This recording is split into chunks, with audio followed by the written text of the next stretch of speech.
पहाटेच्या अंधारात डोंगराच्या शिखरावर बाळूमामांचे अखंड तेज झळकत होते. मामा शांत नव्हते. त्यांचे डोळे तेजाने चमकत होते. त्यांच्याभोवती असलेला हजारो बकऱ्यांचा कळप नव्हे, तर तो देवाने पृथ्वीवर पाठवलेला साक्षात सोन्याचा ठेवा होता. मामांची गर्जना डोंगराच्या कपाऱ्यात घुमली. माझ्या बकऱ्यांना प्रेम दिलं तर तुमच्या घराचं दार कधीही रिते होणार नाही.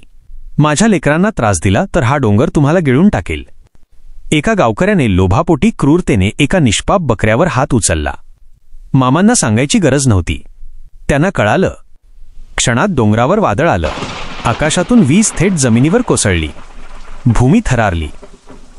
मामांनी शांतपणे त्याच्याकडे पाहिले आणि गूढ आवाजात म्हणाले, तू माझ्या लेकरांना मारलं नाहीस. तू देवाला आव्हान दिलंस. आता तुझा हात जिवंत असेपर्यंत माझं बळ अनुभवणार नाही. त्या दिवशी गावाला कळलं, ही फक्त बकऱ्यांची राखण नाही, हे साक्षात देवाचे बळ आहे. समाधीची वेळ आली. कळपातील प्रत्येक बकरं पाणावलेल्या डोळ्यांनी मामांकडे बघत होतं. मामांनी अंतिम स्मितहास्य केले आणि गर्जना केली, मी नाही जात. मी इथेच, याच डोंगरात, याच वाऱ्यात आणि तुमच्या प्रत्येक श्वासात आहे.